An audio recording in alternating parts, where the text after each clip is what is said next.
still time. There's yet another day before you can announce what is the IEBC to do. Thank you. Thank you very much. Thank you, President. Thank you, colleagues, for those questions. I think they were quite comprehensive. The team led by Professor Gabe Muigai, you can see what we want to understand is this disconnect arising from IEBC. Because when we look at Article 88, the role of IEBC is to supervise and conduct elections. I do not want to repeat this question. Why the chairman deemed it fit to allocate commissioners, I think what has been described as domestic chores, leaving the core business of IEBC to the CEO to supervise. We've been told that they did a good job in the polling stations. Polling went on well, counting, tallying, and transmission until the National Tallying Center, where they are all there, but they are not doing the core business of, according to the Constitution, they have been given other duties. This is bringing a lot of questions in our minds. Then when we look at Article 138, 3C, we see they have a law, at least to look at the current results and ask questions whether the president-elect met the constitutional threshold before the chairman can go and announce the results, because we all understand nobody can tinker with the forms 34A and B the way they have come. And you have heard IEBC being likened to the Supreme Court, much to the chagrin of the judges here, because the question which was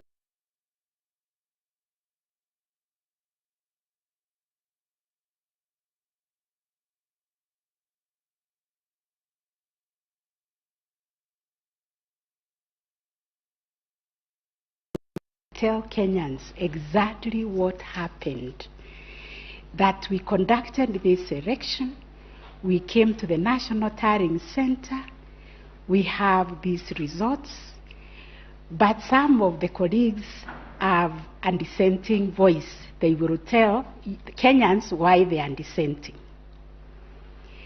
Another thing that worries us, and I think your team should answer, is why the streaming, the live streaming of the results stopped. Because if Kenyans were able to follow the streaming from the beginning to the end, which was being done in the spirit of accountability and stability and transparency, then the rhyme which we were being told of the pige pige ponki would not arise, because there would have been no confusion. We know this is how things are happening, and therefore maybe the losing candidate who is being called to go to the National Tallying Center can decide not to go, because they know already the results they are on the screen. So I would also like a clarification. The question has been asked, and it was demonstrated very ably by Mr. Mahat. I would really like to follow his presentation, because he did it with passion.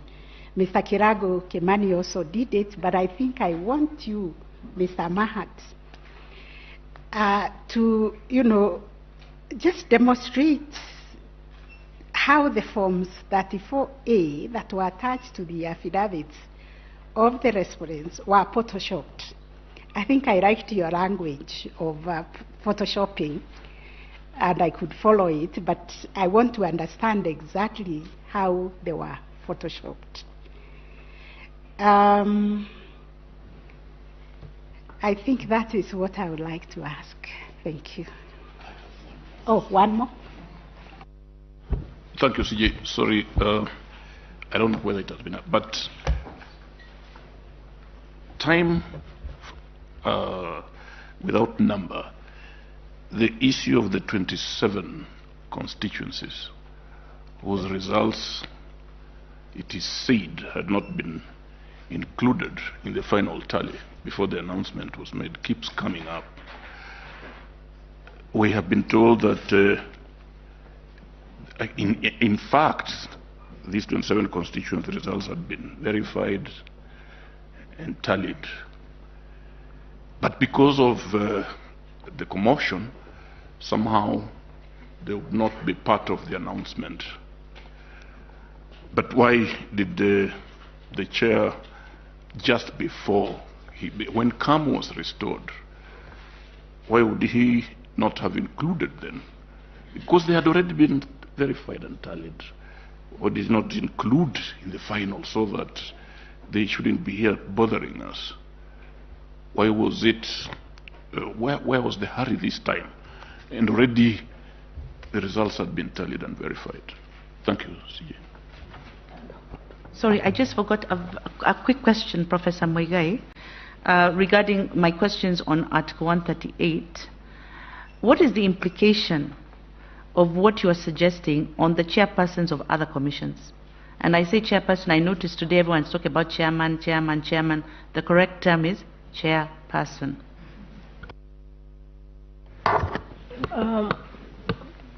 Senior Counsel,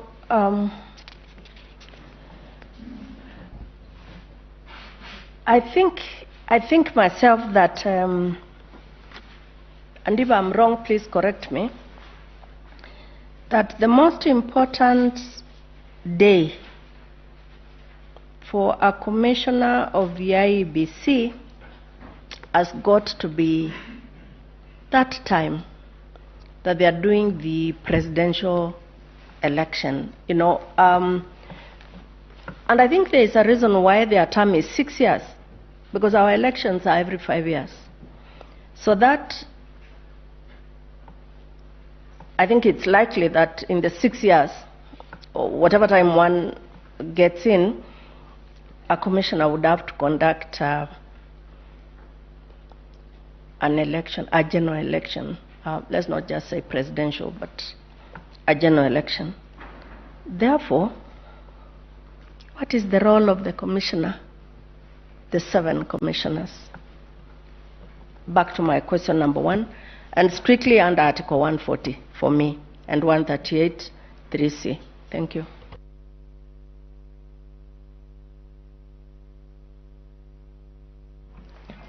My lady, my lords, we thank you for those very incisive questions. My team has requested me to very humbly request you to give us time, because you place much weight on those issues. We would equally want to come back, not with off-the-cuff remarks, but with well thought out responses that can help you appreciate the issues you've raised.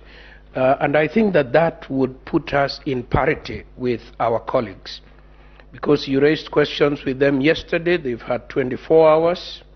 I think they are still mulling over them. In their case, I think there were more difficult questions. If you would very kindly allow us to respond tomorrow morning, we assure you we will not take more than the time you will allocate us. And this is particularly for Mr. Mahat, our numbers expert, because he would like again to have something to demonstrate to the court on the screen. Thank you.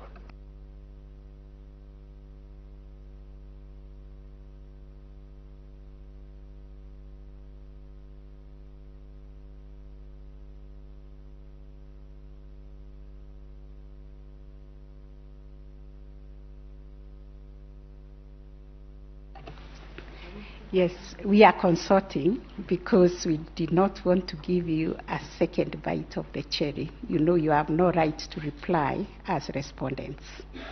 But we have asked these questions on the tailhead.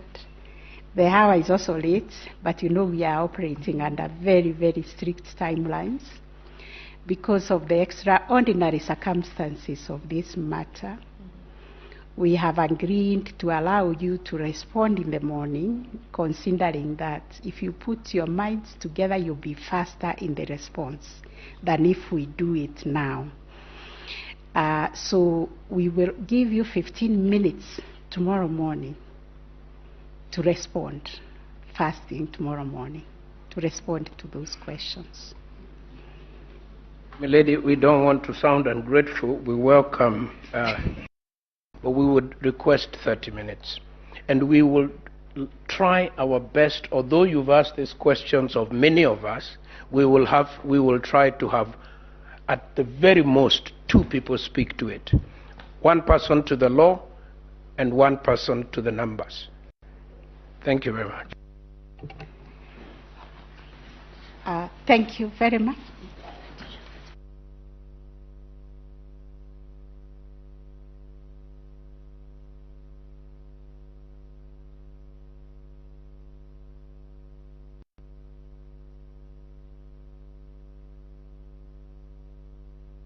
Yes.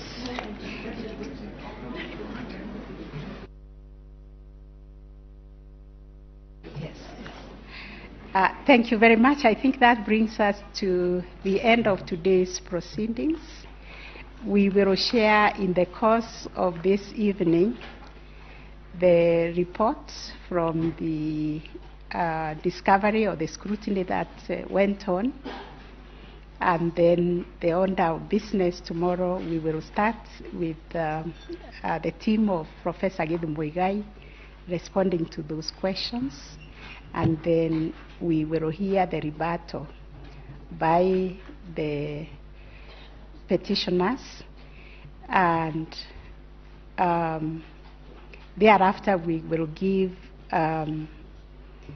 the parties who are participating in the scrutiny. That is the first petitioner, I think youth advocacy, CARIF, then IBC, and the first respondent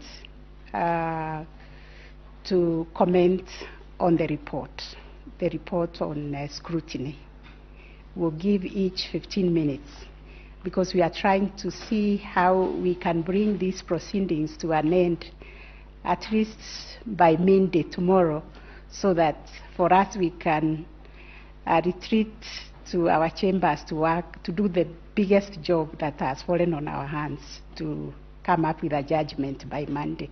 So we will continue to ask you to bear with us and be very kind to us. Thank you very much. Have a very nice evening.